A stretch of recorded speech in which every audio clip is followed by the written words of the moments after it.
बिस्मिल्लाहिर्रहमानिर्रहीम। अस्सलामुअलैकुम जी। बहुत सारे दिनों के बाद अपने तमाम बहन भाइयों से, अपनी यूट्यूब की तमाम फैमिली से मेरी मुलाकात हो रही है, आप लोगों के साथ बातचीत हो रही है जी।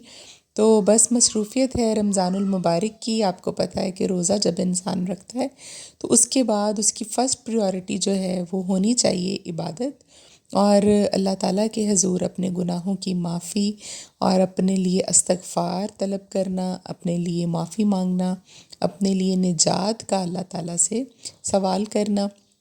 तो बस इसी तरह की रूटीन है। कुछ साथ फिर बच्चों हों का घर के साथ है, जो भी आपके मामलात हैं वो सारे भी देखने होते हैं। देखिए जी, छोटी बेटी अपनी बड़ी बहन की टांगें दबा रही है, और इस दौरान आपको ये भी बता दूं कि पिछले 10 दिन से तकरीबन ऑलमोस्ट फ़ातिमा जो है वो दोबारा से काफ़ी ज़्यादा बीमार हो गई थी। और सबसे बड़ा उसका जो प्रॉब्लम था, बुखार तो 2-3 दिन में सेटल हो गया, लेकिन जो खांसी थी उसकी, कफ़, वो सेटल नहीं हो पा रही थी किसी भी तरीके से। और वो इतनी शदीद थी कि मैं आपको बताऊं, मैं 2-3 रातें जो हैं वो सो नहीं सकी। पहले एक डॉक्टर के पास लेकर गई, उसने मेडिसिन दी, आम जो एंटीबायोटिक है, और उसके साथ कफ़ सिरप, लेकिन किसी भी तरह से फ़ातिमा की खांसी जो है वो सेटल नहीं हो पा रही थी। तो फिर जी एक मुझे किसी ने बताया, एक सीनियर डॉक्टर हैं लाहौर में, मैं उनके पास लेकर गई, और उन्होंने मुझे बताया कि फ़ातिमा को जो सिम्टम्स हैं खांसी के, वो सारे के सारे जो हैं वो अस्थमा से रिलेटेड हैं। और छोटे बच्चों को अस्थमा जो है वो बाय बर्थ भी होता है, कुछ को अक्सर ये हो जाता है छोटी एज में, तो 5-6 साल की उम्र में जाके ये सेटल भी हो जाता है। लेकिन फ़िलहाल हमें लॉन्ग टर्म इसके लिए मेडिसिन देनी पड़ेगी, जिसके लिए उन्होंने इन्हेलर भी हमें सजेस्ट किया है। और काफ़ी सारी मेडिसिन्स हैं, माशाल्लाह से डॉक्टर बहुत सीनियर और अच्छे थे। उन्होंने काफ़ी अच्छे से डीपली इसको चेक किया, मॉनिटर किया, और उसके बाद जो मेडिसिन सजेस्ट की, तो अब मेरी बेटी जो है अल्हम्दुलिल्लाह 70-80% जो है वो ठीक है। और इसके साथ ये कि उन्होंने कहा जब तक मैं नहीं कहूँ तो मेडिसिन आपने रोकनी नहीं, चाहे 6 महीने हो जाए या 1 साल गुजर जाए, तो आपने बस इसको मंथली जो है वो चेकअप के लिए लेकर आना है। तो अभी अल्हम्दुलिल्लाह वो ठीक है। तो अभी ईद की तैयारियां भी चल रही हैं जी हमारी, साथ साथ ही और भी बहुत सारे काम करने हैं हमें। और मेहमान आ रहे हैं जी मेरे, कुछ जर्मनी से, मैं आप लोगों को बता दूं, 3 और 4 को, इंशाल्लाह 3 या 4 को वो पहुंचेंगे ईद के फ़ौरन बाद। तो मेरी तैयारी जो है वो डबल हो गई है। कुछ तो ईद की आपको तैयारी करनी होती है, और उसके साथ ही साथ मुझे मेहमानों के लिए भी काफ़ी सारा जो सेटअप है वो थोड़ा तब्दील करना पड़ेगा। और कुछ चीज़ें मुझे दरकार हैं जिसमें मैं एक सोच रही थी कि उनको ऊपर के पोर्शन में ठहराऊँगी, तो उसके लिए मुझे वाटर डिस्पेंसर चाहिए होगा। और ये मेरी रूम फ्रिज आप बहुत अरसे से मेरे कमरे में देख रहे होंगे। अभी चूँकि फ़र्नीचर हमने चेंज किया है, तो मेरा दिल है कि मैं अपनी रूम फ्रिज भी जो है वो चेंज कर लूँ। ये बहुत पुरानी हो गई है, ऑलमोस्ट इसको कोई 8-9 साल तो होने वाले होंगे मेरे ख़्याल में। तो अभी तो माशाल्लाह बिल्कुल अच्छी चल रही थी, लेकिन बस थोड़ा सा कलर जैसे फेड हो जाता है और पुरानी लगना शुरू हो जाती है। तो इसको मैं उठा के ड्राइंग रूम में, हमारे एक जगह है छोटी रूम फ्रिज की, वहाँ पे हम सेट करेंगे। तो देखिए जी, ऊपर का पोर्शन जो हमने तामीर किया था वो भी पेंट के ऊपर आ गया है उसका, और इंशाल्लाह वहाँ पर सामान जो है वो चंद दिनों में हम सेटिंग कर देंगे सामान की, और काम हमारा डन है जी। तो ये भी मैंने सोचा आप लोगों के साथ में शेयर कर लूँ, आपको दिखा दूँ, क्योंकि आप कुछ अरसे से देख रहे थे हमारे जो काम हो रहे थे। और साथ ही साथ मैं सालन बना रही हूँ। रूम फ्रिज लेने के लिए मुझे जाना था, तो अफ्तारी के बाद हमारा प्लान है कि जाएंगे, या फिर अफ्तारी से थोड़ी देर पहले। तो आज देखें, बच्चों के लिए कपड़े निकाले थे, ये हम लेकर आए थे एक मरतबा जब मरी गए थे, तो वहाँ से पठानियों वाले फ़्रॉक इनके लिए, तो खदीजा ने ज़िद की कि मुझे वो पहनाए, तो आज इसको ये पहनाते हैं। तो आज आपके लिए मैं, एक छोटी सी चीज़ है लेकिन इतना पावरफुल इसमें आज़म है कि इसके बारे में मैं एक दो चीज़ें हैं जो आपको बयान करूं, कि आपको किसी भी चीज़ की हाजत हो, किसी भी चीज़ की रिक्वायरमेंट हो, आप इसको पढ़ कर देख लीजिएगा। ख़ाँ वो बाज़ार आप जाएं तो आपको अपनी पसंद की चीज़ ही क्यों ना चाहिए हो, या अल्लाह ताला से आप अपनी पसंद का कुछ मांगना चाहते हैं, और आप ये चाहते हैं कि आपकी दुआ जो है वो इंशाअल्लाह 100% कबूल करें अल्लाह ताला, तो अल्लाह के ही बाबरकत 2 नाम हैं जिनको आपने सिर्फ 71 मरतबा पढ़ना है, 71 टाइम्स। और जिस वक्त मर्ज़ी आप इसको पढ़ सकते हैं। हाँ, आप कोई चीज़ लेने गए हैं, बाज़ार से ख़रीदने गए हैं, आपकी कोई दिल में ख्वाहिश अचानक उठती है, तो आप इसको तसल्ली के साथ पढ़ लीजिए 71 टाइम्स, और पूरे यकीन कामिल के साथ पढ़ लीजिए। अव्वल व आखिर एक एक मरतबा आपने दरूद पाक पढ़ना है, और जब भी आपको कोई फ़ील हो हाजत शिद्दत के साथ, तो उसी वक्त आप इस अमल को कर सकते हैं। इसका कोई भी जो है वो मखसूस टाइम नहीं है, मखसूस वक्त नहीं है कि आपने स्पेशल इसको वजीफ़े को करना है।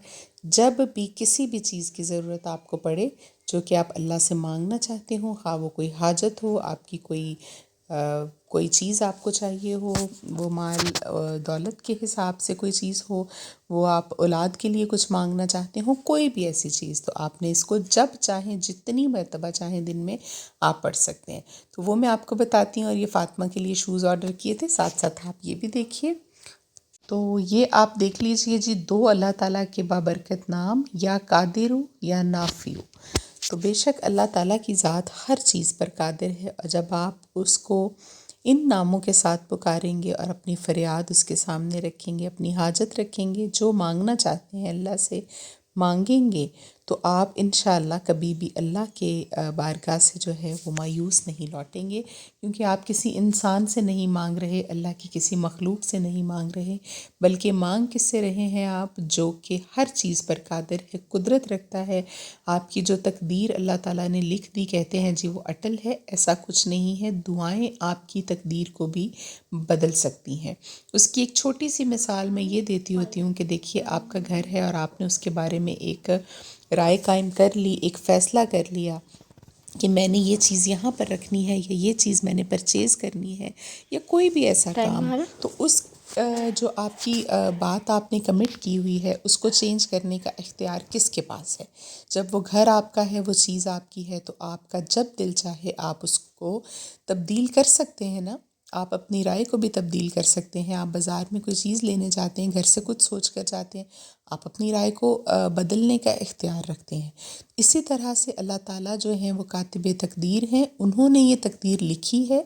जब आप अल्लाह से दुआ करते हैं अपने लिए, या आपके हक़ में कोई दुआ करता है, तो अल्लाह उस तकदीर को बदलने का इख्तियार भी रखते हैं, और बेशक उसको कोई भी नहीं रोक सकता। वो अपनी मर्ज़ी के मालिक हैं। अल्लाह ताला हर चीज़ पर कुदरत रखते हैं, वो जब जो चाहें वो मुमकिन हो जाता है। तो आपने बिल्कुल ये नहीं सोचना कि मेरी किस्मत ख़राब है जी, मेरे लिए तो मैं दुआएं मांगूं तो कुछ होता नहीं। आपने पूरे कामिल यकीन के साथ अल्लाह से मांगना है। तो देखिए जी, हम लोग आ गए थे, हमारे यहाँ पर एक शॉप है काफ़ी फ़ेमस, जो इलेक्ट्रॉनिक्स की। और यहाँ पे मैं आके रूम फ्रिज जो है वो देख रही थी, लेकिन इस मरतबा मैंने डिसाइड किया कि ज़्यादा छोटी फ्रिज मैं नहीं लूँगी। उसकी वजह ये है कि उसमें फिर चीज़ें पूरी नहीं आती। तो ये जो ब्लैक कलर की हायर की फ़्रिज आपको नज़र आ रही है, ये मुझे अच्छी लगी, क्योंकि डॉलन्स जो था उसमें ये कुछ डिज़ाइनिंग वगैरह जो है वो मुझे अच्छी नहीं लग रही थी। तो छोटी रूम फ्रिज जो है वो फिर सारी चीज़ें आपकी जो है वो समेट नहीं पाती। तो मैंने सोचा कि चलिए इस बार जो है थोड़ी सी बड़ी फ्रिज लेते हैं। आगे गर्मियाँ आ रही हैं, ऊपर का खाना भी इस्तेमाल हो जाएगा बर्फ़ वगैरह के लिए। तो हम सब आए हुए थे जी ये फ्रिज ख़रीदने के लिए। हालांकि वाटर डिस्पेंसर की ज़रूरत थी, लेकिन वो मैंने बाद में आपके साथ वीडियो शेयर करूँगी, मैंने यहाँ से परचेज़ नहीं किया, वो मैंने एक और जगह से बाद में लिया था। तो उस दिन जो है वो मैं नहीं लेकर आई थी। तो ये आ गई थी जी हमारी फ्रिज घर में। अब इसको हम खोलेंगे, सेट करेंगे, तो फिर आपके साथ इसको शेयर करेंगे। तो कमरे का फर्नीचर नया है, तो मैंने सोचा कि चलिए जी सारी चीज़ें भी साथ साथ ही नई होनी चाहिए और ख़ूबसूरत लगेंगी ईद से पहले पहले। और ख़वातीन को तो आपको पता है कि जी शौक़ होता है चीज़ों का। और ये जिस किसी ने भी कहा है, बिल्कुल ठीक कहा है कि मर्द जितना मर्ज़ी कमा लें, लेकिन वो घर को संवार नहीं सकते, घर को बना नहीं सकते। ये काम जो है वो ख़वातीन के ऊपर ही उनके लिए ही मुख्तस है, और उनको करना चाहिए अपनी हैसियत के मुताबिक, अपनी इस्तिताअत के मुताबिक। जितना हो घर को संवार लें, अच्छा साफ़ सुथरा कर लें। नई नई चीज़ें जो हैं वो तो आपको पता है कि फिर ख़वातीन की कमज़ोरी है। अगर अल्लाह ने आपको इतना इख्तियार दिया हो तो फिर आपको ज़रूर करना चाहिए। चाहिए।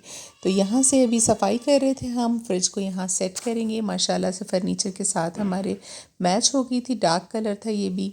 तो वो फ्रिज बीच में एक वाइट जो है वो इतनी मुझे अच्छी नहीं लग रही थी, कमाल की नहीं लग रही थी। तो आजकल ये आ गई हैं जी प्लास्टिक की नीचे रखने के लिए फ्रिजेस के और डिस्पेंसर्स वगैरह के। तो ये अभी हम अपनी फ्रिज को खोल कर अंदर ले जाकर इसको सेट करके रखेंगे और फिर ये इसमें चीज़ें जो हैं वो सारी हमारी माशाल्लाह से अब पूरी आ जाएंगी। तो ये सब हो गया जी। इसके साथ ही साथ ईद की कुछ तैयारियां भी थीं। घर जब आ गए थे फ्रिज लेकर चीज़ें सेटल करके, तो फिर मैंने सोचा कि एक जोड़ा जो है अच्छा सा ईद का मैं अपने लिए भी ले लूँ। तो उसके लिए फिर मैं एक शॉप पर गई थी ये सारे कामों से फ्री होकर, बल्कि इशा की नमाज अदा करने के बाद। आजकल तो मार्केट्स आपको पता है कि काफ़ी देर तक खुली रहती हैं। तो फिर मैंने जाकर अपने लिए एक सूट ख़रीदा, क्योंकि थोड़े दिन रह गए हैं तो फिर टेलर्स जो हैं वो जल्दी से ऑर्डर्स नहीं पकड़ते। तो मेरे लिए फ़ायदा ये था कि मेरे कम्युनिटी में ही, यहाँ पे जहाँ हम रहते हैं इसी कॉलोनी में ही एक टेलर है और वो जल्दी से कपड़े स्टिच करा देगा। ये जो एलसीडी आप देख रहे हैं ये भी मैंने चेंज की है, एलईडी बेसिकली अपने रूम में मैंने नहीं लगाई है। और ये पुराने वाली जो थी उतार के मैंने ऊपर एक नया, जिसमें हमने बेड रखा था, उस वाले पोर्शन में इसको हमने लगा दिया था, क्योंकि मेहमान आ रहे हैं, आपको बताया, उनको मैंने ऊपर के पोर्शन में ठहराना है, नीचे हमारे पास जगह नहीं है उनको अकोमोडेट करने की। तो वहाँ पे मेरी कोशिश है कि सारी ज़रूरत की जो चीज़ें हैं वो अवेलेबल हों, ताकि उनको किसी तरह की परेशानी ना हो। और आपको पता है जहाँ से वो आ रहे हैं, जर्मनी से, वो हमारे मुल्क से तो बहुत जदीद है, आगे है। तो बच्चों को, जो आंटी के साथ बच्चे होंगे, उनको किसी किस्म की टेंशन परेशानी ना हो, इसलिए मेरी कोशिश है कि सारी चीज़ें उनकी ज़रूरत के ऊपर के पोर्शन में मौजूद हों। तो ये सूट है जी नूरे का, जो कि मैं लेकर आई थी। कलर सूट का तो बहुत लाइट था, लेकिन दुपट्टे का कलर डार्क था, और दुपट्टे की वजह से मुझे ये सूट अच्छा लगा कि ईद पर इसी तरह के जोड़े जो हैं वो लॉन के पहने जाएंगे। तो इसके साथ कुछ पैचेस वगैरह भी थे वाइट कलर के। जब वो लग जाएंगे तो फिर ये कलर थोड़ा सा प्रोमिनेंट हो जाएगा और इतना डल नहीं रहेगा। तो वैसे भी जो मेरे फेवरेट कलर्स हैं वो लाइट कलर्स ही हैं। ये लाइट स्काई ब्लू कलर है और मुझे अच्छा लगा जी। आप भी बताइएगा आपको कैसा लगा मेरा ईद का जोड़ा। तो उम्मीद है आप सब लोग बिल्कुल ठीक ठाक होंगे, दुआओं में इंशाल्लाह। ताक रातों में किसी ने कहा था, आप हमेशा मुझे हर दुआ में याद होते हैं, इस बात का कामिल यकीन रखिएगा। और मुझे भी दुआओं में आप याद रखिएगा, मेरे बच्चों को भी, मेरी फैमिली को भी। अपना बहुत सारा ख्याल रखिएगा। फिर मिलेंगे इंशाल्लाह। अल्लाह हाफ़िज़।